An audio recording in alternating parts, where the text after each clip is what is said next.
Speedway Report is produced and broadcast by the Zeus Radio Network for Racers Reunion Radio. Well, the Charlotte Roval was a big water cooler topic last week, and it certainly held sway over the weekend. The Russian GP, in my opinion, was a little bit of a farce, but hey, that's how Formula One works. And who won the late model race in Martinsville? That's a discussion going on about that tonight. All this and more. Welcome to Speedway Report for Monday, October the 1st, 2018. It's already October 1st. Where did the summer go? We are live from the shores of Lake Norman in Race City, USA, Mooresville, North Carolina. I'm Patrick Reynolds, and thank you all for joining the fastest half hour in racing. Autumn brings a lot of big events. We're going to touch on the National Touring Series that ran over the weekend, as well as a lot of big-name, high-dollar, spotlighted short-track events. We'll discuss some of this action tonight. Pretty cool stuff. A lot of fans tuning in want to hear the Monday commentary about some of the controversial stuff that happened. Our victory lane lap. Let's start with the Monster Energy NASCAR Cup Tour on the Charlotte Roval. 400 kilometers at the end. Ryan Blaney won the race after Jimmy Johnson and Martin Truex Jr. tangled as they came through the final chicane. Hot topic tonight. That's a little foreshadowing for you. The Xfinity cars raced Saturday afternoon on the Roval. Chase Briscoe did a nice job and wound up in victory lane. NASCAR's Whelen Modified Tour ran the fall final at Stafford Motor Speedway in Connecticut Sunday afternoon. It was a great day if your last name was Bonsignor. Kyle Bonsignor won his very first career Whelen Modified Tour race. 150 laps. He goes to victory lane. His cousin, Justin Bonsignor, sews up the 2018 Series Championship with, I think he was a 12th place finish yesterday at Stafford. They have the World Series at Thompson still to run. 2 races to go. We'll talk a little bit about that angle here a little bit later as well. Historic moment in Idaho over the weekend as NASCAR's K&N Pro Series West cars were at Meridian Speedway. Haley Deegan took the checkered flag for with a last lap passed. Going back in Pro Series history, she is the first female to ever win a race and sit in victory lane. This goes back not to just Pro Series East and West, their precursors, the Busch North Series, the Winston West Series. They did the research all the way to NASCAR's late model series in California in the 1950s. No, the evolution of the series in all this time, 70-something years, first time a female, and she's just a teenager. Haley Deegan wins NASCAR's K&N Pro Series East race. The West Series race, in Meridian, Idaho. Formula One race, clear winner, I told you, with Haley Deegan. Not so much of a clear winner, in my opinion anyway. I think that's the theme tonight. Out in Russia, Lewis Hamilton stood atop the podium. My nose is bet on a joint over that race. On to the dirt. The Lucas Oil late models were just down the road from me on Saturday night in Rome, Georgia for the Dixie Shootout. Dale McDowell was your winner after the A main. And last night's race, also in Georgia in Rome, Chris Madden saw the checkers first. World of Outlaw late models ran a doubleheader in Waverly, Ohio on Friday night and Saturday night. On Friday, Tyler Erb got his first career World of Outlaw late model win. He waited only 24 hours to get his second career late model win with the World of Outlaws. He got his first and second career wins on Friday and Saturday night. Nice job, Tyler Erb. World of Outlaw sprints, Gio Scelzi raced one on Friday night at the Williams Grove in the National Open. And on Saturday night, veteran Lance DeWeese scores the A main. $56,000 for DeWeese. Nice. Gosh, I've been watching him since as long as I can remember in sprint cars up there in Pennsylvania with the posse. The USAC sprints were in Indiana over the weekend. On Thursday night in Kokomo, Justin Grant was your winner. Friday night in Gas City, Kevin Thomas Jr. won. And then on Saturday in Lawrenceburg, Grant won again to bookend the weekend. Now, some big short track racing, all on pavement. I got 3 late models, 1 modified race. The Short Track Nationals, Rockford Speedway Short Track Nationals in Rockford, Illinois, was taken by Alex Prunty, 200 laps for super late models on the quarter-mile track. Yeah, I got to get to that one someday. The late model stock car race in Martinsville, Virginia was won by C.E. Falk. Lots to talk about with that one in a little bit. CE was just on Stars Radio with Jerry Smith. If you're on Facebook, that video and show should be archived on Jerry Smith's homepage. Was just listening to that talk between Falk and Smith before we went on the air. The NASCAR, not NASCAR, but just the modifieds, pavement modifieds Race of Champions was held at Lake Erie, Pennsylvania over the weekend. Big money. Matt Hirschman won the 250-lap race. Historic win. This was Hirschman's 6th win in the Race of Champions. What's so significant about it? Winning one is tough. He got 6 of them.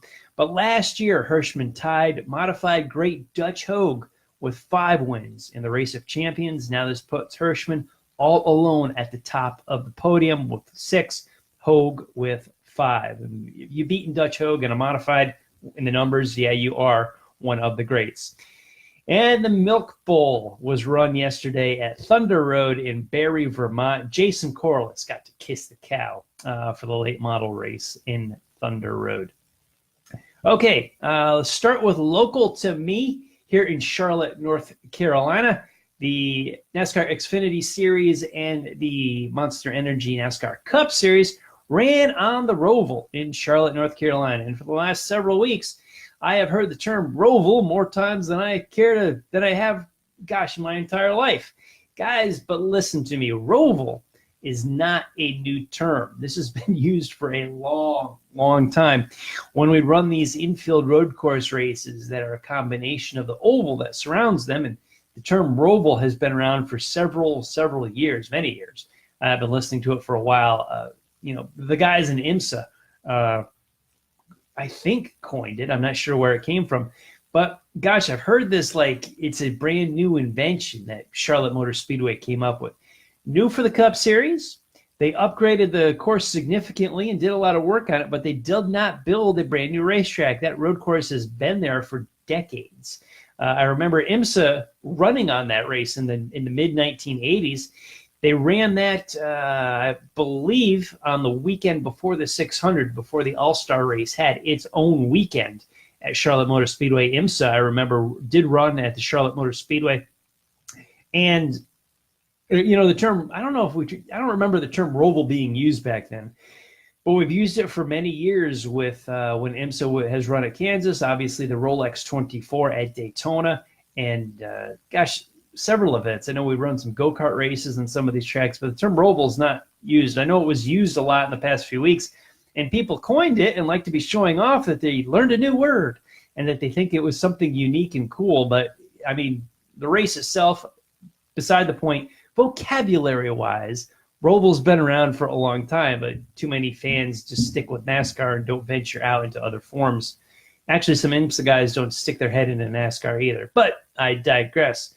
The race itself, racing themselves, both the Xfinity and Cup race. I saw more laps. I don't know. I didn't see entirely one start to finish of either race, but I want to say that it reminded me a lot of Bowman Gray Stadium in Winston-Salem, North Carolina. High on entertainment, extremely high on entertainment, but I don't know if I'd put it a high quality racing. I don't know. I think I'm going to let it sink in for a little bit. We saw, just because we see a lot of spins, crashes, and two guys, looping around at the finish, and the third place guy wins. Yeah, that's exciting, but did I see a good race? I sure was exciting. Had a lot of moments like that got me on the edge of my seat, but so does Bowman Gray Stadium, and that doesn't provide good racing, literal racing. So I don't know. I'm still kind of letting it sink in with me. Here we are Monday night live after a Saturday afternoon race, and I don't know. I'm still thinking about it as to what did I see? Do I like it? Did I like it? I don't know. I definitely miss the oval. I think the stock cars belong on an oval. What we see on the road course, even at Sears Point and Watkins Glen, I don't know. They can be good races. They are good races, but it's not a guarantee. I still think these cars belong on ovals permanently. I do miss the fall 500 miles on the oval at the Charlotte Motor Speedway. Maybe not. I think the race was good. In a day and age where NASCAR fans are screaming for change and something different, they certainly got that. They absolutely got that at the Charlotte Motor Speedway. However, I got this problem every week with NASCAR Cup racing this time of year, is the talk and the statistics when you check on TV of playoffs, who's eliminated, the next round, and it just waters down any crown or any championship for me. I haven't been into this for over a decade. Who's eliminated and all that, I have no interest. I don't care. Doesn't grab me. Yet on the same afternoon, the modifieds raced in Stafford Springs, Connecticut, and Justin Bonsignore clinched the modified championship with one race to go. I say good for him. Good.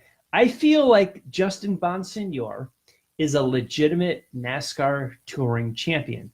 And I just can't get over the fact that I have not seen a legitimate Cup Series championship system since 2003. Can't get over the hump, not getting over it, not trying to get over it.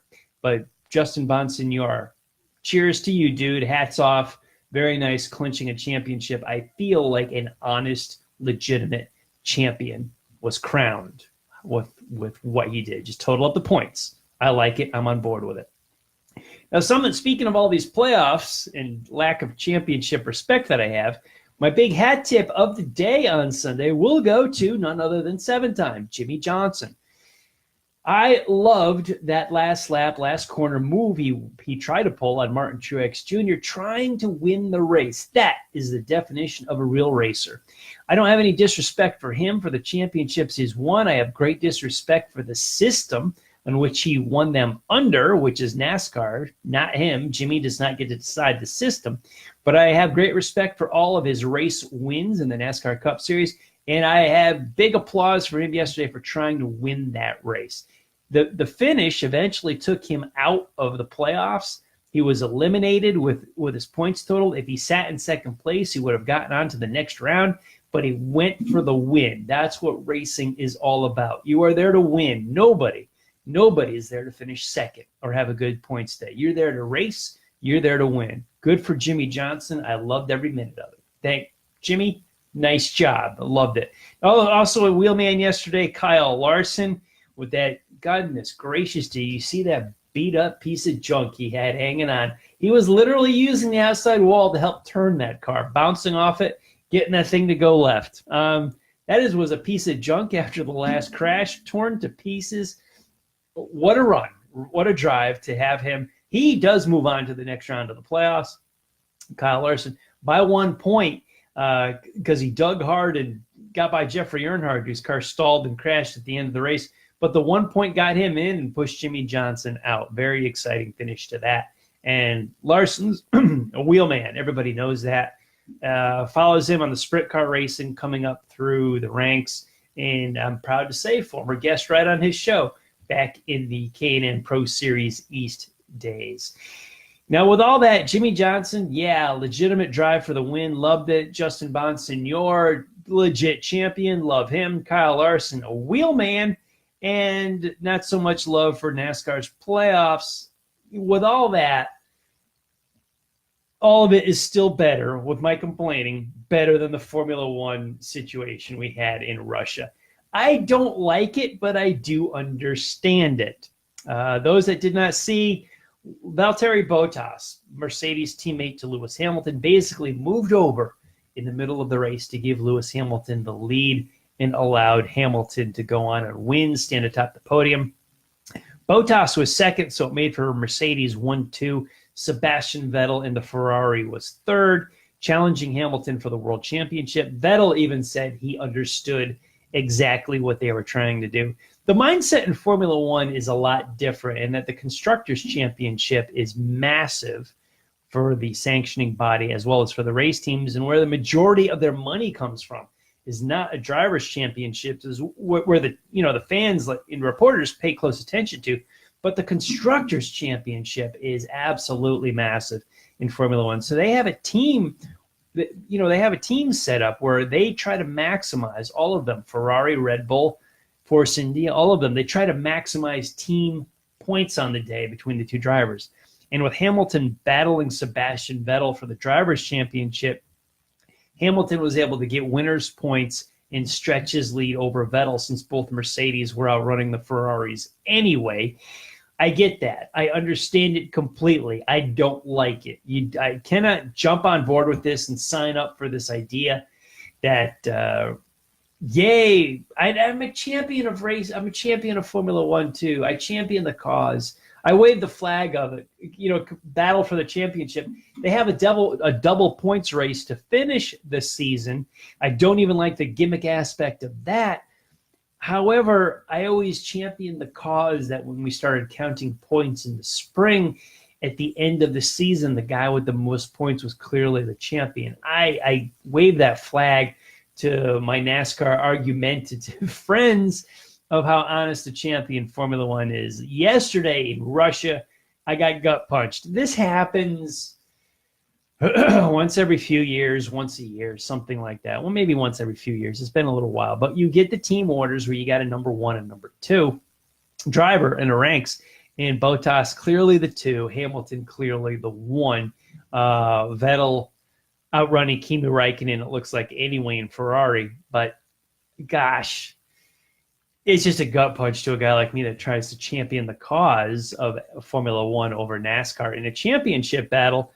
When you see something like this, and it does, and it reeks of Richmond, Virginia, in the Cup cars all those years ago when Clint Bowyer spun out to try to get Michael Waltrip Racing into the playoffs because they needed a caution.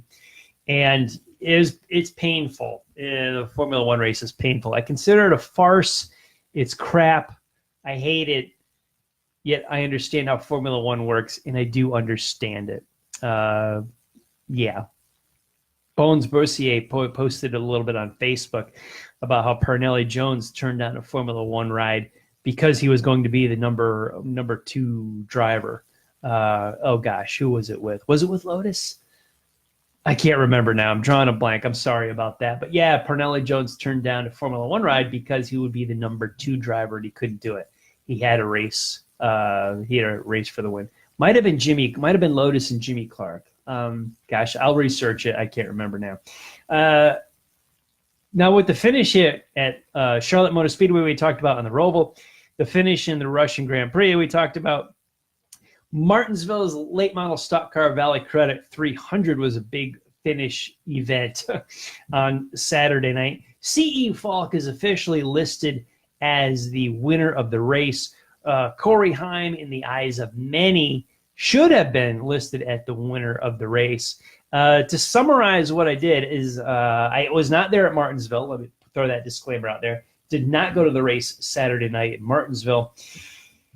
But I did listen. I did follow it online, and then I did listen to C.E. Falk's interview in the last half hour on Stars Radio with Jerry Smith. And Falk was the leader according to the rule book. They ran several green-white checkers after the 200 lap mark, and they eventually finished 218 complete. They had several green-white checker or overtime attempts at a finish with the caution comes out. You know how this works. And how C.E. Falk explained the restart procedure, it was a little complicated because they had a cone rule as well as green-white checkers. Excuse me. If you think about it, when they had the cone rule, when they let guys choose inside or outside, and then you throw the green flag and then the caution comes out, you refer back to where the cars were running. You don't go before the cone rule. And as Falk described at Martinsville, there was a restart zone at Martinsville, but it doesn't matter if the first or second place guy got to the start-finish line first. Whoever was at the start-finish line first, that was scored as the leader as long as you didn't jump the start outside of that restart zone. The second-place guy could in theory, beat the first-place guy back to the stripe. NASCAR was consistent all evening long from what I'm hearing. People didn't agree and were comparing how that race goes to either a local short track race with the last completed green flag lap, which was not in effect, or the NASCAR Cup Series, which they have frozen, where they can freeze the field with video evidence and scoring loops, which they did not have in play at Martinsville. They just had the restart line and where cars were running as they crossed that, which caution laps were counting. which goes against a lot of Saturday night programs where you can go back to the last green flag pit stop. Corey Heim, hell of a job, but did not win the race. C.E. Falk was ahead, and how you may not like the rule, much like the Formula One explanation I gave you a little while ago. You may not like the rule, but take time to understand it. And from what I'm seeing with everybody, a lot of people didn't like the rule, but NASCAR was consistent all evening long as to how they scored the race and where they scored the race. There was some upset fans about it, as saying NASCAR made it up as they went along. From the research I've done, they did not, and stuck with their procedure of how they did it all race long. I can't answer every question of that. However, I'm going to give another plug to Jerry Smith, who did a great job and had C.E. Falk on Stars Radio in the last half hour. So if you are logged into Facebook, head on over to Jerry's Facebook page, and the latest tonight's episode of Stars Radio should be there. So a lot of finishes and championships to talk to. The Roval, not sure how I feel about the racing on it. Not a new term. Still don't like Cup playoffs. We are 15 years into them. Still can't stand them. Justin Bonsignor sews up a mod title 1 week early. I'm all into that. Good for him. It's legit. Jimmy Johnson, Kyle Larson, hell of a drive. Formula One in Russia.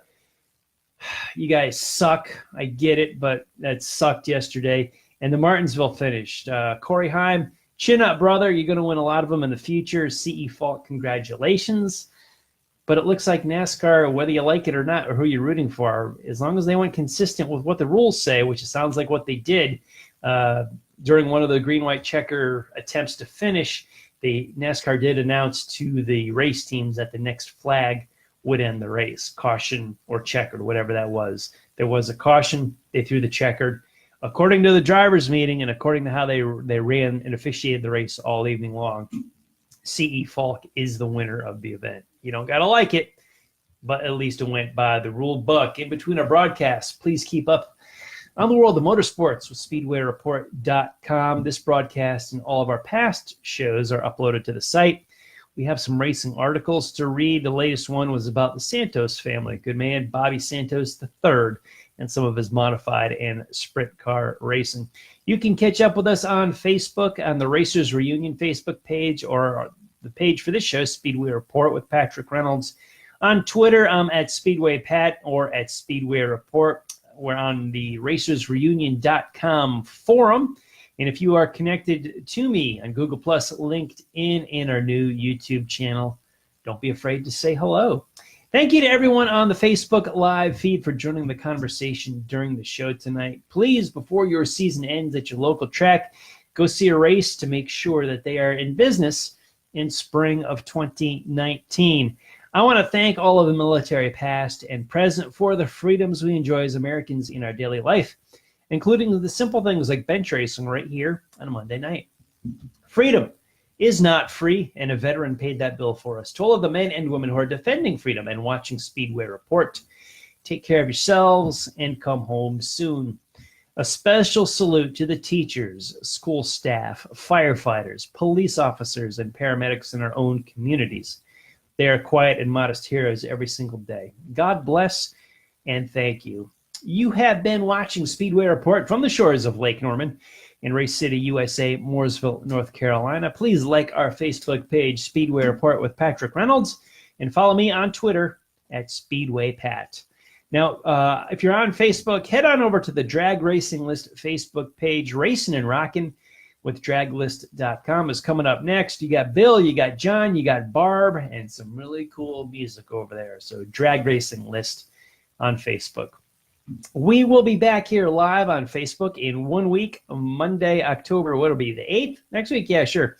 We'll go with that. We will look at NHRA's Fall Nationals in Dallas, NASCAR Cup in Dover, Formula One in Japan, and Super Dirt Week from Oswego, New York. Thank you all for joining us.